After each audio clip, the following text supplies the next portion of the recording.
bisa kalau dalam gradasi intensitas komunikasi itu bisa mengandung pasukan, bisa mengandung macam-macam lah, akan ada gradasi intensitas komunikasi itu. Kan seperti itu ya. Jadi kemudian timbullah masyarakat ribut, wah terjadi kekerasan, tidak bisa dimaafkan itu dengan perlakuan seperti itu. Nah, seperti itu terjadi kekerasan. Kemudian berapa hari kemudian muncul lagi ada yang membahas bahwa kekerasan itu bisa terjadi secara fisik, bisa terjadi secara non fisik. Nah, kemudian si ahli komunikasi itu merujuk kepada masalah discourse analysis ya, yang disebut dengan analisis wacana. Jadi kekerasan itu rupanya mengatakan tidak harus dengan secara fisik, non fisik pun terjadi. Non fisik dengan cara bagaimana? Dengan pesan-pesan yang disampaikan itu adalah terjadi kekerasan. Kenapa? Karena pesan yang disampaikan itu dengan kata-kata yang bisa menusuk ya, pemikiran dan hati. Kan seperti itu. Tertentu misalnya seperti itu. Nah itu seperti itu. Ya. Dan akhirnya kan pelakunya semua dikejar oleh polisi ya, sampai akhirnya pada ditangkap-tangkapin, ceritanya seperti itu ya. Nah itu ya, kalau itu kita lihat ya, kalau proses komunikasi itu, makanya hati-hatilah dengan kata ya. Kita lihat tahap 1 proses komunikasi dalam diri komunikator. Ini harus ada penjelasan lagi. Apa itu proses komunikasi dalam diri komunikator? Ini adalah proses komunikasi yang dilakukan oleh komunikator, di mana komunikator melakukan encoding misalnya, atau proses perencanaan, penyampaian pesan, mengolah pesan sebelum disampaikan kepada komunikan. Itulah yang disebut dengan proses komunikasi dalam diri komunikator. Setelah itu selesai, maka pesan itu disampaikan kepada komunikan. Itu namanya proses komunikasi tahap 2, yaitu proses komunikasi antara komunikator dengan komunikan. Yaitu di mana saat komunikator menyampaikan pesan kepada komunikan. Nah, itu tahap kedua. Tahap ketiga, saat komunikan menerima pesan dari komunikator itu, terjadilah yang namanya proses komunikasi tahap 3. Itu di mana proses komunikasi tahap 3 itu merupakan proses komunikasi dalam diri komunikan. Proses komunikasi dalam diri komunikan itu terjadi saat komunikan menerima pesan, kemudian komunikan melakukan decoding atau melakukan proses ya, bagaimana pesan itu diterima, kemudian bagaimana menyampaikan umpan balik atau feedback kepada komunikator. Setelah itu disampaikanlah feedback. Saat disampaikan feedback, terjadilah proses komunikasi tahap 4 yang disebut dengan proses komunikasi antara komunikan dengan komunikator, yaitu saat komunikan menyampaikan umpan balik atau feedback kepada komunikator atas pesan yang diterimanya. Lalu setelah itu feedback diterima oleh komunikator, bahkan disitulah terjadi proses komunikasi kembali, terjadi proses komunikasi dalam diri komunikator, di mana saat komunikator menerima umpan balik atau feedback dari komunikan. Dan di situ terjadi lagi itu. Apakah akan menyampaikan pesan kembali atau tidak, tergantung komunikator saat itu. Nah, di situ inilah proses komunikasi. Anda lihat gambar di sini. Ya, itu terjadilah proses komunikasi, dan di situ terjadi ada lambang-lambang komunikasi. Di situ ada senyum, ya, di situ ada lirikan mata, ya, kan seperti itu ya. Di situ terjadilah proses komunikasi dengan ada persamaan makna di antara kedua belah pihak, komunikator dan komunikan. Siapa yang terlebih dahulu menyampaikan pesan? Walau alam, saya tidak tahu di sini. Apakah pihak yang laki-laki atau pihak yang perempuan? Dan seperti itu. Lalu ketika menyampaikan, ketika itu si perempuan lihatnya ke laptop, si laki-laki lihatnya ke sambil menatap muka si wanita itu. Ada apa di sini? Nah, ini kita lihat bagaimana senyumnya, bagaimana tatapannya ke sini. Kenapa dia tidak melihat ke laptop sini sambil memberitahukan ini loh hasilnya? Kenapa dia harus melihat ke sini? Sedangkan si wanita lihatnya ke sini. Nah, itu Anda sendiri bisa menyimpulkan di sini. Nah, di sini ada pertanyaan, silahkan. Nah, di sini bisa dipahami? Pak, izin bertanya, Pak. Silakan. Ya, izin bertanya. Mohon maaf sebelumnya bila ada yang mempunyai kelainan ya. Karena saya sendiri kan Pak minus ya, kadang saya nanya ke ini gitu kalau ketemu secara langsung ya Pak, interaksi gitu. Tapi tatapan mata saya tuh nggak ke sini gitu. Kadang ada beberapa orang juga kan yang memiliki kelainan ya di mata gitu kan. Nah itu bagaimana ya Pak? Oh, Anda punya Bahkan kelainan juga rupanya.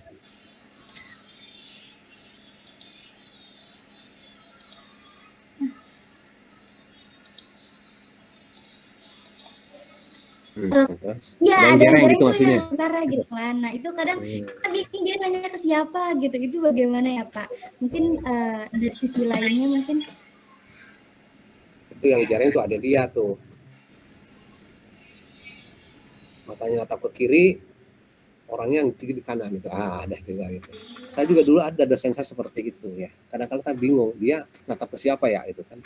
Yang repotnya tuh saya sama pacar saya dulu, dia natapnya ke pacar saya, ngomongnya ke saya gitu. Wah, saya cemburu gitu kan. Nah, misalnya seperti itu. Nah, itu makanya itulah yang namanya peralatan tubuh manusia.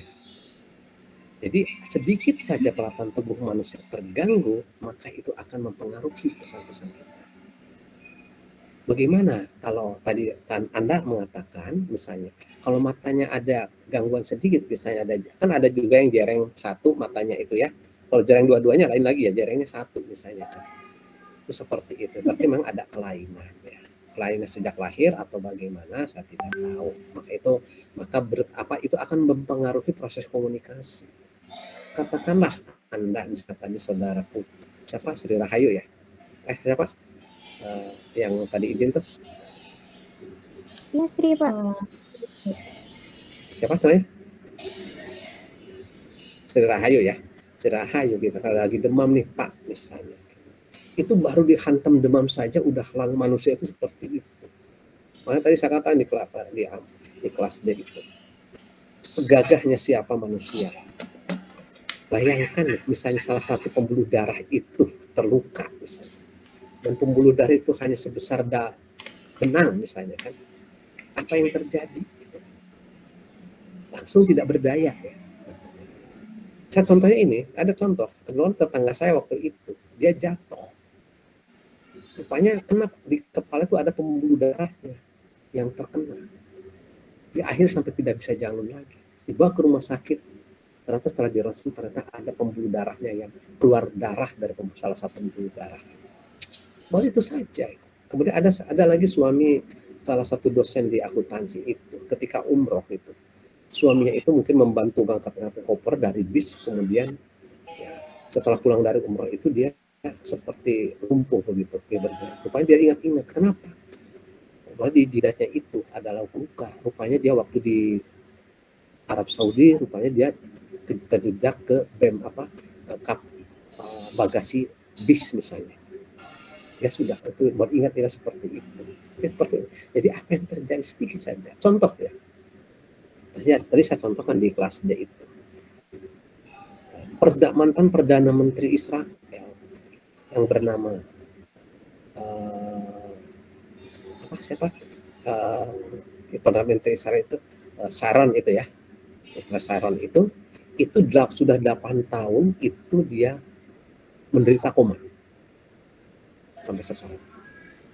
Sekarang usianya udah masuk ke 80 tahun. Kemudian dokter mengatakan bahwa sampai saat ini dia tidak bisa memprediksikan sampai kapan Ariel Sharon itu mengalami koma setelah 8 tahun ini. Kedepannya sampai kapan tidak bisa memastikan. Sudah dioperasi khususnya karena membusuk katanya. Udah apa, semua udah dia urus. Tapi tetap saja itu sampai sekarang itu koma. Seperti itu. Apa yang terjadi misalnya? Ketika tadi saya contohkan seorang dosen UI katanya terjadi pemukulan misalnya. Apa yang terjadi? Tadi saya katakan setiap orang apa yang dihadapi oleh orang tersebut itu akibat bisa saja mungkin peristiwa-peristiwa sebelumnya yang dialami itu apa yang dilakukan sebelumnya ini seperti itu. Dulu juga ada seorang ustadz ya daerah saya itu berapa lama itu apa yang namanya koma itu sampai 1 tahun lebih koma. akhirnya meninggal juga. Akhirnya meninggal itu tidak langsung meninggal gitu ya. Itu seperti itu. Jadi makanya logo ISIP itu, kalau ISIP yang Ladang Agung itu ada slogan di bawahnya itu nama kata sakti. Jadi kata itu sakti. Jadi kita berkomunikasi itu juga harus lihat dulu dengan siapa kita berkomunikasi. Meskipun komunikasi kita garang, jangan kita garang lagi. Kalau kita garang lagi, ya komunikasi akan buyar. Yang terjadi adalah komunikasi secara fisik dan komunikasi secara verbal, kan seperti itu.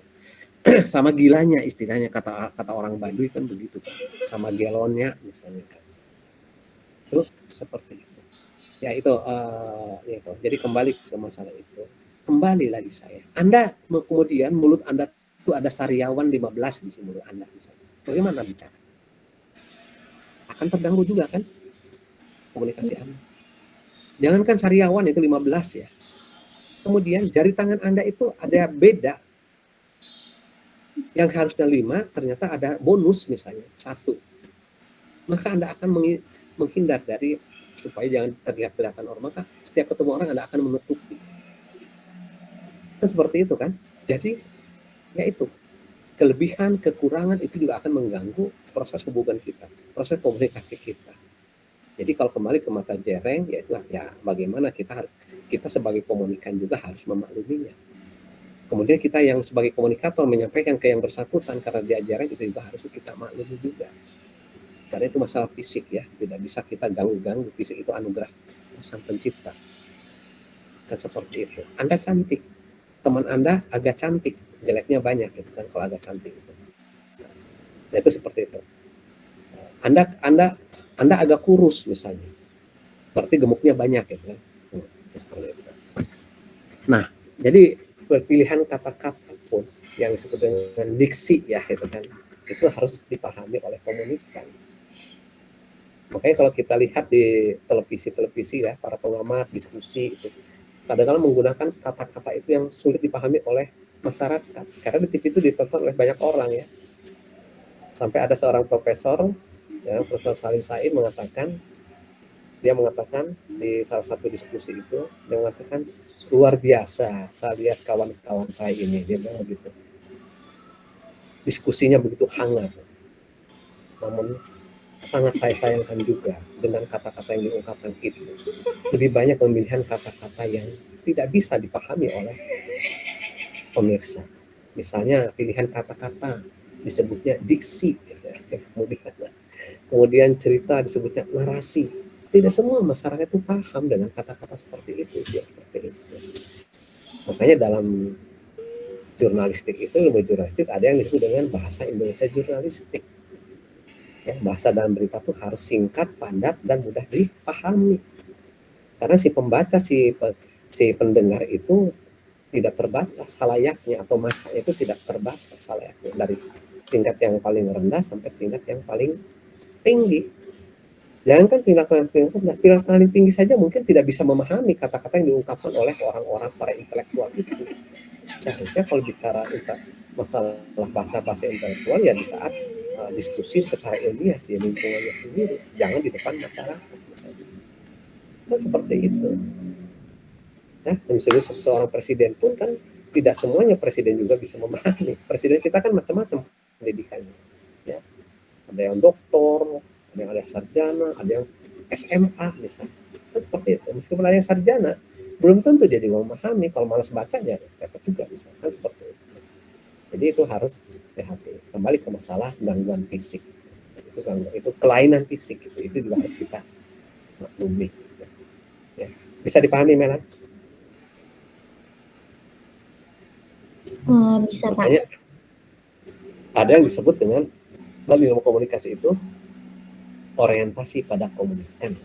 Sebelum kita bicara, sebelum kita menyampaikan pesan, komunikan kita siapa?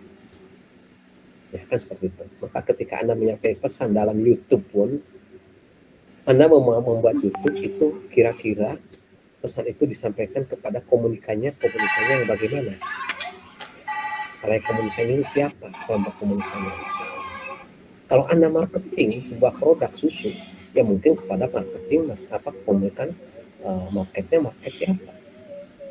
Seperti itu. Jadi jangan ini. Coba Anda lihat kalau di medsos ini kan macam-macam, kalau di YouTube di mana itu macam-macam, di TikTok itu macam-macam itu. Semua dijadikan meme semua. Ya, kan seperti itu. TikTok itu banyak kali meme-nya. Padahal kata hanya 2 kata. Seperti itu. Jadi ya harus dengan siapa kita bicara. Kecuali kalau kita tujuannya nyari uang gitu. Itu seperti itu. Ya, bisa hati-hati. Kita yang belajar komunikasi harus kita betul paham komunikasi. Makanya saya juga ya cukup heran juga yang korban pemukulan di di 14 April kemarin itu sebetulnya bersangkutan itu seorang dokter komunikasi. Seperti itu.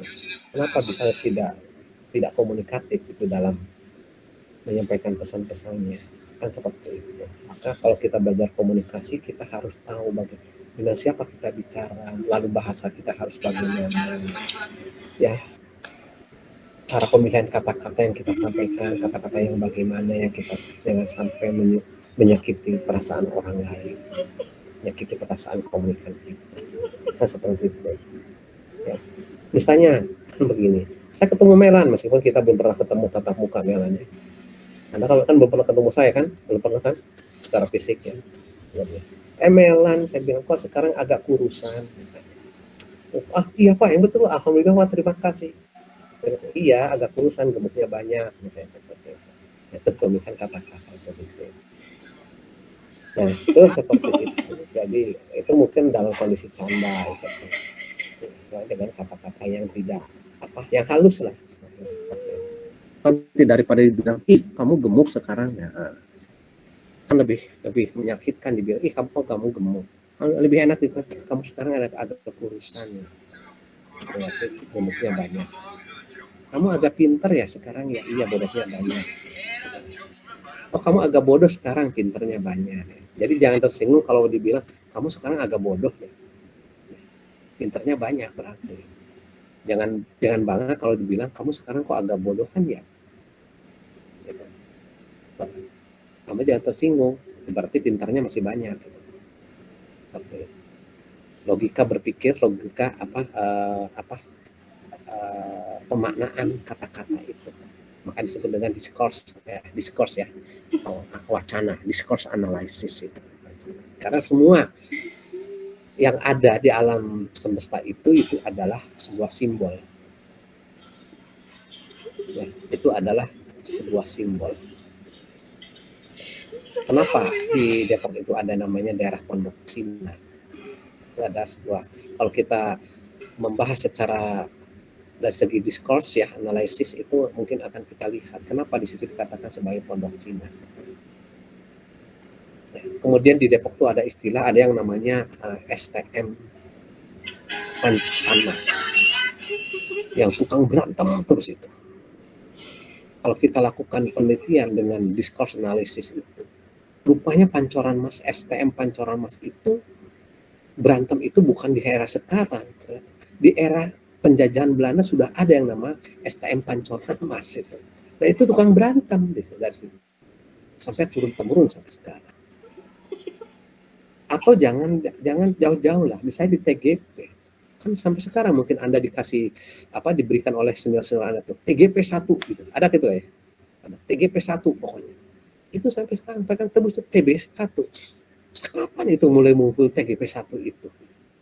Apakah sejak masih di Pusgrafin di kampus Polimedia dulu kuliahnya itu bagaimana? Atau memang karena TGP itu jurusannya berlokasi jauhan dengan pusat dulu itu. Selalu TGP 1 dan selalu berantemnya dengan teknik mesin itu. Nah, itu kalau kita lakukan analisis discourse ya, analisis wacana itu ada seperti itu semua. Jadi kenapa misalnya dari segi budaya ya di seluruh Indonesia, di Jawa khususnya itu di tiap kabupaten atau di tiap desa itu ada alun-alun. Ada alun-alun. Di negara lain ada alun-alun nggak itu kan? Itu di Jawa, itu di luar Pulau Jawa ada alun-alun nggak itu? Di Jawa itu dari Jawa Barat sampai Jawa Timur itu ada yang namanya alun-alun. Alun-alun semacam lapangan ya, tapi bukan untuk main bola itu kan. di alun-alun, tak ada tamu. Dan di tengah alun-alun itu ada yang namanya pohon beringin. Meskipun sekarang sudah banyak ditebangin, itu saya menyayangkan sekali itu. Banyak di daerah itu ditebang-tebang, padahal itu sejarah ya. Itu pohon beringin di tengah-tengahnya itu. Di sebelah barat menghadap ke timur di alun-alun itu ada masjid. Di sebelah selatan itu ada kantor desa. Itu seperti itu. Nah, dulu kawan saya itu melakukan itu discourse analisis itu di Kota Malang. Yang lihat itu Kota Malang, saya Kota Batu itu semua itu ada di depan masjid itu ada alun-alun, di tengah alun itu ada yang namanya pohon beringin gitu kan. Itu sejak kapan itu benda itu? Rupanya itu merupakan sejarah. Nah sekarang setelah reformasi banyak ditebang-tebangin tuh pohon beringin itu. Sayang sekali itu pohon beringin ditebang-tebang. Saya pulang ke kampung saya yang biasa pohon beringin sekarang ditebang-tebangin dijadikan taman. Tamannya nggak karuan gitu kan. Dari segi estetika itu tidak bisa menarik gitu. Itu seperti itu. Makanya Golkar itu dengan pohon beringin dulu zaman Orde Baru itu pohon beringin betul-betul dirawat itu karena sekejukan itu. Menampakkan satu identitas persatuan, identitas kemajemukan, identitas kesejukan. Kalau dia ada di bahan dorong beringin orang berteduh di situ. Itu seperti itu. Ada lagi yang mau ditanyakan silahkan. Yang ingat. Oh, tadi Pak terkait kan yang dosen ilmu komunikasi yang dipukul itu ketika demo 11 April ya Pak. Nah, ketika saya menelisik lagi dalam ketika kita emosional ya Pak, kita kadang tidak bisa mengontrol diri kita sendiri ya Pak. Kadang di luar kendali kita gitu. Nah, ada juga manusia juga dalam ajaran saya, ajaran Islam memiliki sifat dalam tanda kutip iblis, hewan gitu. Nah, itu bagaimana Pak terkait sudut karakter pandang itu, namanya karakter ya. Itu ya karakter gitu ya, dikit-dikit emosi gitu ini. Tapi kalau sebagai orang yang berpendidikan tinggi, yang sangat tinggi pendidikannya, S3 itu yang pendidikan yang paling tinggi kan ya. Ya seharusnya bisa rasio logikanya harus jalan dibandingkan emosional.